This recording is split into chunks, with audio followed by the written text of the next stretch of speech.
ನಮಸ್ಕಾರ, ನೀವು ನೋಡ್ತಾ ಇದ್ರ ಸುಮನ್ ಟಿವಿ ಕನ್ನಡ. ನಾನು ಮಹೇಶ್ ದಂಡು. ವೀಕ್ಷಕರೇ, ಜಮೀರ್ ಅಹ್ಮದ್ ಖಾನ್ ಅವರದ್ದು ಎನ್ನಲಾಗ್ತಾ ಇರುವಂತಹ ಆಡಿಯೋ ರಾಜ್ಯ ರಾಜಕಾರಣದಲ್ಲಿ ಸಂಚಲನಕ್ಕೆ ಕಾರಣವಾಗಿದೆ. ಮುಖ್ಯವಾಗಿ ಕಾಂಗ್ರೆಸ್ನಲ್ಲಿ ಒಂದಿಷ್ಟು ಸಂಚಲನ ಆಗ್ತಾ ಇದೆ, ಒಂದಿಷ್ಟು ತಳ್ಳನ ಆಗ್ತಾ ಇದೆ. ಈ ಸಂಚಲನ ತಳ್ಳನ ಇದ್ರ ಜೊತೆಗೆ ಜಮೀರ್ ಅಹ್ಮದ್ ಖಾನ್ ಅವರ ರಾಜಕೀಯ ಭವಿಷ್ಯದ ಬಗ್ಗೆಯೂ ಕೂಡ ಒಂದು ಪ್ರಶ್ನಾರ್ಥಕ ಚಿಹ್ನೆ ಇದೆ. ಹಾಗಾದ್ರೆ ಜಮೀರ್ ಅಹ್ಮದ್ ಖಾನ್ ಅವರು ಮುಂದೆ ಏನ್ ಮಾಡ್ತಾರೆ, ಅವರ ಮುಂದೆ ಇರುವಂತಹ ಆಯ್ಕೆಗಳೇನು, ಮಾತನಾಡ್ತಾ ಹೋಗೋಣ. ಅದಕ್ಕೂ ಮುನ್ನ ನೀವಿನ್ನು ನಮ್ಮ ಚಾನಲ್ ಅನ್ನು ಸಬ್ಸ್ಕ್ರೈಬ್ ಮಾಡಿಲ್ಲ ಅಂದ್ರೆ ದಯವಿಟ್ಟು ಈ ಕೂಡಲೇ ಸಬ್ಸ್ಕ್ರೈಬ್ ಮಾಡಿ. ವೀಕ್ಷಕರೇ, ಜಮೀರ್ ಅಹ್ಮದ್ ಖಾನ್ ರಾಜ್ಯ ಕಾಂಗ್ರೆಸ್ನ ಅಲ್ಪಸಂಖ್ಯಾತ ನಾಯಕ. ರಾಜ್ಯದ ಯಾವುದೇ ಮೂಲೆಗೆ ಹೋದ್ರೂ ಕೂಡ ಜಮೀರ್ ಅಹ್ಮದ್ ಖಾನ್ ಅವರನ್ನ ಬೆಂಬಲಿಸುವಂತಹ ಅವರ ಅಭಿಮಾನಿಗಳ ಸಂಖ್ಯೆ ದಿನದಿಂದ ದಿನಕ್ಕೆ ಜಾಸ್ತಿ ಆಗ್ತಾ ಇದೆ.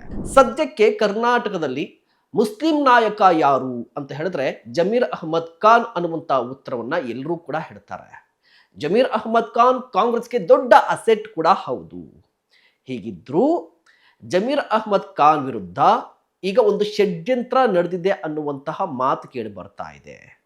ಇದು ನಿಜವಾಗ್ಲೂ ಷಡ್ಯಂತ್ರನ? ಈಗ ರಿಲೀಸ್ ಆಗಿರುವಂತಹ ಆಡಿಯೋ ಜಮೀರ್ ಅಹ್ಮದ್ ಖಾನ್ ಅವರದ್ದೇನಾ? ಅದೆಲ್ಲವೂ ಕೂಡ ಸೆಕೆಂಡ್ರಿ.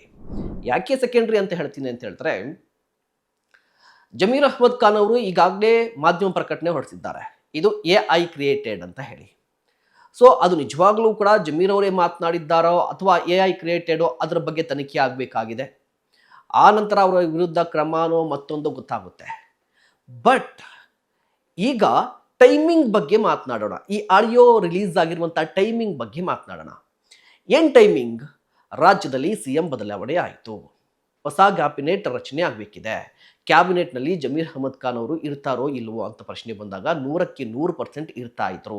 ರೀಸನ್ ಏನು?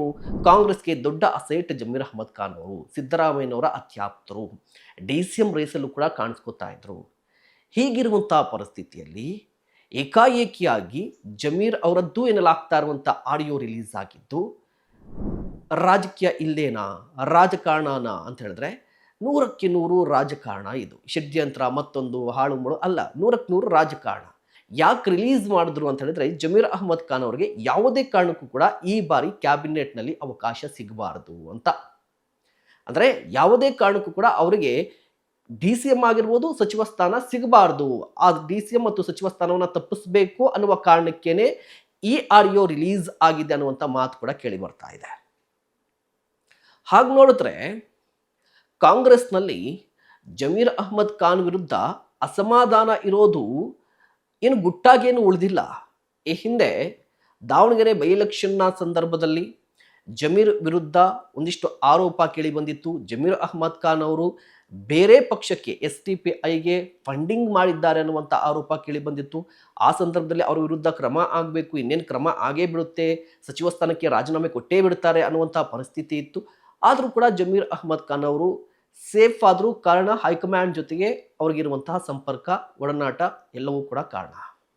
ಬಟ್ ಈಗ ಆಡಿಯೋ ರಿಲೀಸ್ ಆಗಿದೆ ಅಲ್ವಾ, ಈ ಆಡಿಯೋದ ಕಾರಣಕ್ಕಾಗಿ ಅಥವಾ ಈ ಆಡಿಯೋ ಕಾರಣಕ್ಕಾಗಿ ಜಮೀರ್ ಅವರ ರಾಜಕೀಯ ಭವಿಷ್ಯ ಏನು ಅನ್ನೋದು ಪ್ರಶ್ನೆ.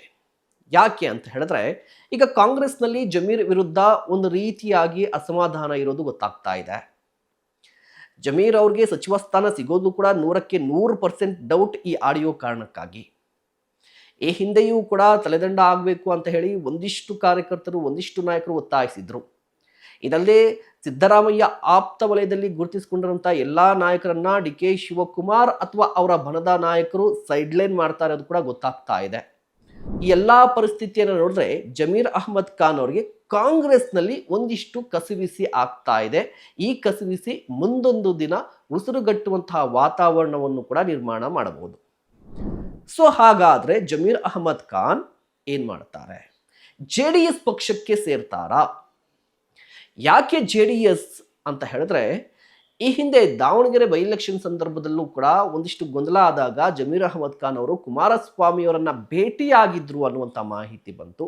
ಅದಕ್ಕೆ ಕುಮಾರಸ್ವಾಮಿ ಅವರು ಕ್ಲಾರಿಟಿ ಕೊಟ್ಟರು. ಈಗ ಜಮೀರ್ ಅಹ್ಮದ್ ಖಾನ್ ಅವರು ಕಾಂಗ್ರೆಸ್ ಅನ್ನ ಬಿಟ್ಟು BJPಗೆ ಹೋಗ್ತಾರಾ? ಸಾಧ್ಯನೇ ಇಲ್ಲ.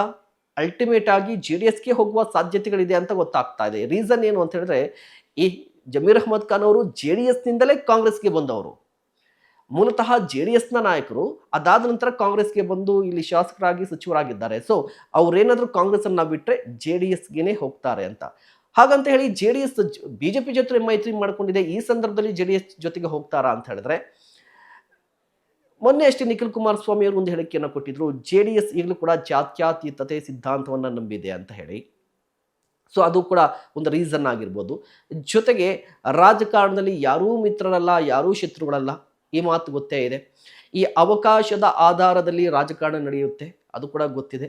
ಸೊ ಈ ಚಾನ್ಸಸ್ ಅನ್ನು ನೋಡಿದ್ರೆ ಸದ್ಯಕ್ಕೆ ಜಮೀರ್ ಅವರು ಕಾಂಗ್ರೆಸ್ ಅನ್ನ ಬಿಟ್ಟರೆ JDSಗೆ ಹೋಗುವ ಸಾಧ್ಯತೆ ಇದೆ. ಹೋಗೇ ಬಿಡ್ತಾರಾ ಗೊತ್ತಿಲ್ಲ. ರಾಜಕೀಯ ಮತ್ತೆ ಹೊಸ ಪಕ್ಷದ ಸ್ಥಾಪನೆ ತುಂಬಾ ಕಷ್ಟ. ಜಮೀರ್ ಅಹ್ಮದ್ ಖಾನ್ ಅವರು ಹೊಸ ಪಕ್ಷವನ್ನ ಸ್ಥಾಪನೆ ಮಾಡಿ ಕಟ್ಟಿ ಗೆಲ್ಲೋದೆಲ್ಲವೂ ಕೂಡ ಅಸಾಧ್ಯದ ಮಾತು. ಅದು ಕೂಡ ಕರ್ನಾಟಕದಲ್ಲಿ ದೊಡ್ಡ ದೊಡ್ಡ ಮಾಸ್ ಲೀಡರ್ಗಳ ಕೈಯಲ್ಲೇ ಆಗಲಿಲ್ಲ. ಈಗ ಜಮೀರ್ ಅಂತಹ ನಾಯಕರು ಹೊಸ ಪಕ್ಷವನ್ನು ಕಟ್ತಾರ, ಅದು ಕೂಡ ಸಾಧ್ಯ ಇಲ್ಲ. STPI ಸೇರ್ತಾರ, ಸೇರಿದ್ರೂ ಕೂಡ ಕಾಂಗ್ರೆಸ್ ಅನ್ನ ಸೋಲಿಸಬಹುದು. ಬಟ್ ಜಮೀರ್ ಅವರಿಗೆ ರಾಜಕೀಯವಾಗಿ ಏನು ಲಾಭ ಇದೆ, ಅದು ಕೂಡ ದೊಡ್ಡ ಪ್ರಶ್ನೆ ಆಗುತ್ತೆ. STPI ಅನ್ನ ತುಂಬಾ ಗಟ್ಟಿಯಾಗಿ ಕಟ್ಟಿ ಬಳಸುವಂತಹ ಹಣದ ಬಲ ಇರ್ಬೋದು, ಬಟ್ ಆ ರಾಜಕೀಯ ಬಲ ಇದೆ ಜಮೀರ್ ಅವರ ಕೈಯಲ್ಲಿ ಅಂತ ಹೇಳಿದ್ರೆ ಅದು ಕೂಡ ಇಲ್ಲ. ಸೊ ಜಮೀರ್ ಅಹ್ಮದ್ ಖಾನ್ ಅವರಿಗೆ ಕಾಂಗ್ರೆಸ್ನಲ್ಲಿ ಕಷ್ಟ ಆಗ್ತಾ ಇದೆ, ಅದು ಗೊತ್ತಾಗ್ತಾ ಇದೆ. ಸಚಿವ ಸಂಪುಟ ರಚನೆ ಆಗ್ತಾ ಇದೆ, ಅದರಲ್ಲಿ ಅವಕಾಶ ಸಿಗುತ್ತಾ ಗೊತ್ತಿಲ್ಲ. ಕಾಂಗ್ರೆಸ್ನಲ್ಲಿ ಕಸಿವಿಸಿ ಆಗ್ತಾ ಇರುವಂಥ ಈ ಸಂದರ್ಭದಲ್ಲಿ JDS ಕಡೆ ಮುಖ ಮಾಡ್ತಾರ, ಆ ಒಂದು ಸಾಧ್ಯತೆ ಇದೆ. ರಾಜಕಾರಣದಲ್ಲಿ ಹೇಗೆ ಆಗುತ್ತೆ ಅಂತ ಯಾರು ಕೂಡ ಹೇಳಲಿಕ್ಕೆ ಸಾಧ್ಯ ಇಲ್ಲ. 2028ಕ್ಕೆ JDS ಕಡೆ ಮುಖ ಮಾಡಿದ್ರೂ ಮಾಡಬಹುದು, ಹೇಳಕ್ಕಾಗಲ್ಲ. ಸೊ ನಿಮ್ಗೇನನ್ಸುತ್ತೆ? ಜಮೀರ್ ಅಹ್ಮದ್ ಖಾನ್ JDS ಕಡೆ ಹೋಗ್ತಾರಾ ಅಥವಾ ಕಾಂಗ್ರೆಸ್ನಲ್ಲೇ ಇದ್ದು ಹೋರಾಟ ಮಾಡ್ತಾರಾ? ನಿಮ್ಮ ಅಭಿಪ್ರಾಯವನ್ನು ತಿಳಿಸಿ. ಇಂತಹ ಮತ್ತಷ್ಟು ಕಂಟೆಂಟ್ಗಾಗಿ ನೋಡ್ತಾ ಇರಿ ಸುಮನ್ ಟಿವಿ ಕನ್ನಡ. ನಮಸ್ಕಾರ.